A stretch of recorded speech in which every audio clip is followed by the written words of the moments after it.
नमस्ते सदावत्सले मातृभूमि। हम लोग आज विशेष विषय पर चर्चा करने वाले हैं और वो विशेष विषय है शाहबानो का जजमेंट 40 साल बाद फिर इस समय सुर्खियों में है। शाहबानो से लेकर शायरा बानो और अब ये नई कंट्रोवर्सी ऑनरेबल हाई कोर्ट में फाइल हुई है।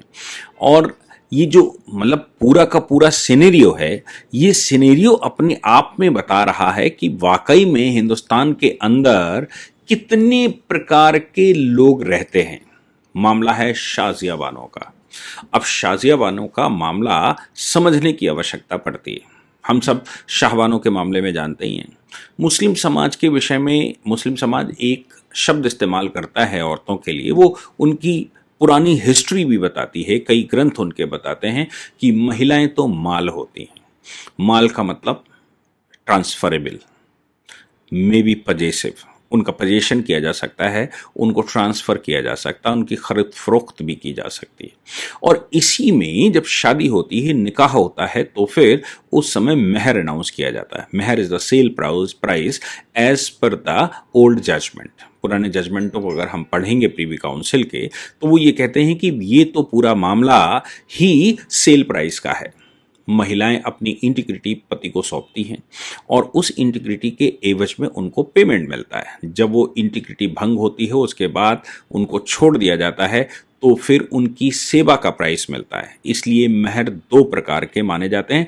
एक महर वो जो शादी पर सील भंग पर देगा और दूसरा महर वो जब वो उसको डिवोर्स करने पर देगा। पहला वाला महर दिया जाना आवश्यक नहीं है, तुरंत तत्काल वो उधार भी किया जा सकता है। लेकिन दूसरा वाला जब डिवोर्स होगा तो दोनों ही महर दिए जा सकते हैं और महर पत्नी माफ भी कर सकती है, मतलब सेल प्राइस माफ भी कर सकती है छोड़ने के बाद।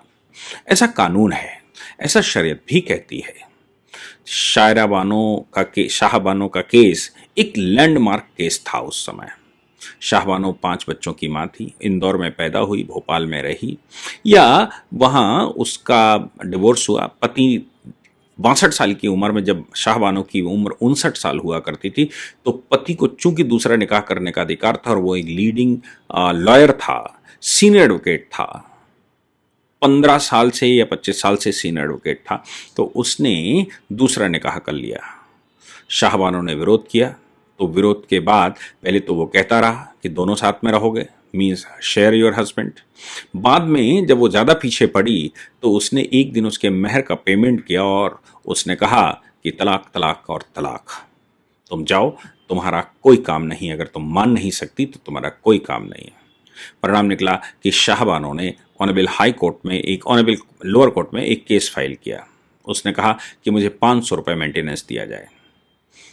चूंकि ये खुद वकील अहमद खान ये खुद एक सीनियर एडवोकेट था, इसलिए इसने डिफेंड किया। जब इसको कोर्ट से निराशा हाथ लगती दिखी, तब फिर वो all India personal law board के पास गया। उसने अब रिलीजन का खेल खेलना शुरू किया और कहा कि शरीयत में ये इंटरवेंशन है।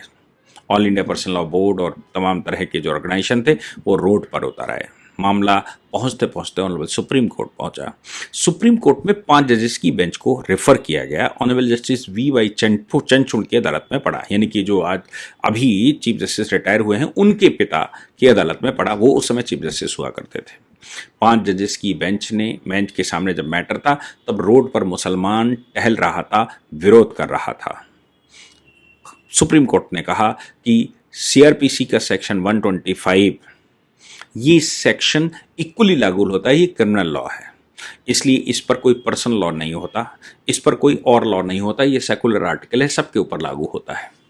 यानी कि महिला वो शादीशुदा है, चाहे वो डिवोर्स ले चुकी हो या साथ में रह रही हो, दोनों को ही मेंटेनेंस का अधिकार है। वो मुसलमान है या किसी और रिलीजन से आती है, इससे लेना देना नहीं है, उसको पूरा अधिकार है। हालांकि ऑनरेबल सुप्रीम कोर्ट ने उस मामले में कुरान का भी हवाला दिया कि प्रॉफिट मोहम्मद या कुरान भी ये कहती है महिलाओं का संरक्षण होना चाहिए, थोड़ा सपोर्ट के लिए। फाइनली सुप्रीम कोर्ट ने शाहबानो के पक्ष में जजमेंट कर दिया। कुछ 184 या 85 रुपए का अनाउंसमेंट किया गया। 5 बच्चे उसके पास थे, 5 बच्चे भी उसने छोड़ दिए। ऐसे मामलों में पूरे मुस्लिम समाज ने रोड पर आकर कोर्ट का इंटरवेंशन पर्सनल मामलों में माना।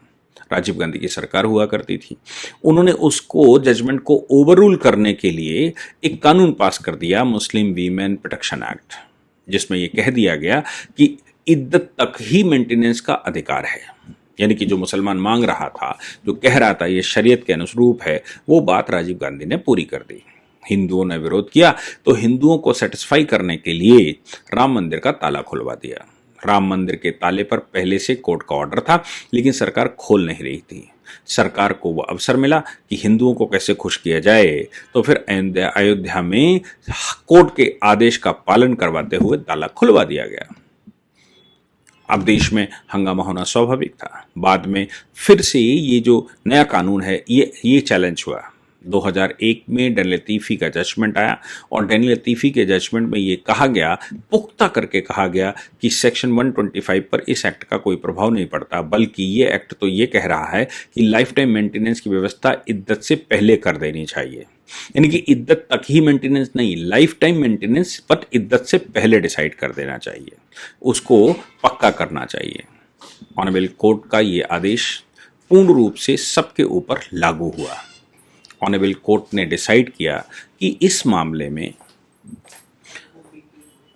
पूरा सबके ऊपर ये लागू होगा और पुख्ता तरीके से लागू होगा।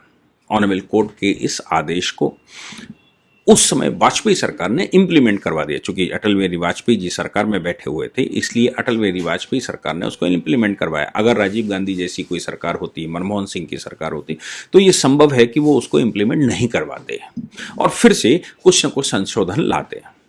लेकिन 2001 के जजमेंट ने सरकार को बल दिया और सरकार ने उसको लागू कर दिया। बस इतनी सी बात है कि कोर्ट ये भी कह रहा था कि यूनिफॉर्म सिविल कोड आर्टिकल 44 के तहत लागू होना चाहिए और आर्टिकल 44 के तहत यूनिफॉर्म सिविल कोड भारत की आवश्यकता है। उसको उस समय की सरकार ने भी पूरा नहीं किया और अभी तक नहीं हो पाया, 25 साल होने के बाद भी। लेकिन इस मूवी के आधार पर इसके बाद शायरा बानो का जजमेंट आया। जो शाह बानो में प्ली थी वही शायरा बानो में भी थी। शाह बानो में ट्रिपल तलाक चैलेंज हुआ था, लेकिन उस समय उसको ओवररूल नहीं किया गया, पर शायरा बानो में ट्रिपल तलाक को अवैधानिक बता दिया गया। हालांकि अभी भी एक सुप्रीम कोर्ट में एक केस है जिसमें तलाक, ओरल तलाक ही अवैधानिक की घोषणा करने का किसी महिला ने केस फाइल किया हुआ है। यानी कि तलाक केवल कोर्ट के माध्यम से होना चाहिए, ऐसी उनकी प्ली है। कुछ डायरेक्टर्स को ये रास आया, मोदी जी की सरकार है, इस समय देश में माहौल है, तो उनको लगा कि इस पर मूवी बननी चाहिए। मूवी का नाम दिया गया हक। उसमें इमरान हाशमी और यमी गौतम है। अब इन दोनों की मूवी में बड़ा स्पार्क किया। शाह बानो के परिवार, हालांकि मूवी में दोनों के नाम बदल दिए गए, फिक्शन स्टोरी एक लिखी गई और लाखों महिलाओं की जो पीड़ा है वो पीड़ा यहाँ सामूहिक रूप से रखी गई। शाह बानो का नाम भी बदल दिया गया और नाम बदलकर उनके बच्चे भी 3 बताए गए 5 की जगह, और ये सब कुछ करने की कोशिश की गई ताकि इस प्रकार की कोई झंझट ना आने पाए। लेकिन उनके परिवार वालों ने केस किया है और उस केस में उन्होंने ये कहा कि एक तो स्टोरी बदल दी, दूसरी बात है कि ये फिक्शन हमारे परिवार को टारगेट किया गया है, तीसरी बात यह है मुस्लिम समाज को तोड़ने के लिए ये सब कुछ किया गया है, चौथी यह है शरीयत को बदनाम करने के लिए ये सब कुछ किया गया है। मतलब ये जिस बच्चे ने ये फाइल किया है वो शाहबानो का बच्चा है, बेटी है, और शाहबानो की बेटी खुद उस समय स्ट्रगल में लड़ी होगी, उसने केस फाइल कर दिया, उनके बच्चों ने केस फाइल कर दिया, ये कहते हुए कि मेरी दादी या नानी के नाम से मुस्लिम समाज को तोड़ने की व्यवस्था इसमें की गई है, मुसलमानों को बदनाम करने की व्यवस्था की गई। शाहबानो का स्ट्रगल शायद भूल गए। साथ में उन्होंने कहा ये स्टोरी हमारी है, इसलिए हमारी रियल स्टोरी है, हमारी रियल स्टोरी को सिनेमा में दिखाने की आवश्यकता क्या थी? रियल स्टोरी बनाने से पहले क्या हमसे पूछना भी उचित नहीं था? मामला बिल्कुल साफ है, क्या हमको पैसा देना भी उचित नहीं समझा? ये सारे मामलों को लेकर हाई कोर्ट में केस है। हाई कोर्ट ने 7 नवंबर से पहले सुनने की बात कही है और ये कहा है कि इस मामले को वो सुनेंगे, कंट्रोवर्सी पूरी अंडरस्टूड करने की कोशिश करेंगे। क्या होता है रिलीज से पहले या रिलीज के बाद ये तो भविष्य ही बताएगा, लेकिन कंट्रोवर्सी अभी भी ये कह के पैदा की जा रही है, तमाम इमामों ने, मुल्लाओं ने भी बयान इस पर दे दिए हैं कि मुस्लिम समाज को टारगेट करने के लिए ये मूवी बनाई गई है, इसके अलावा कुछ नहीं। जय हिंद, जय भारत, वंदे मातरम।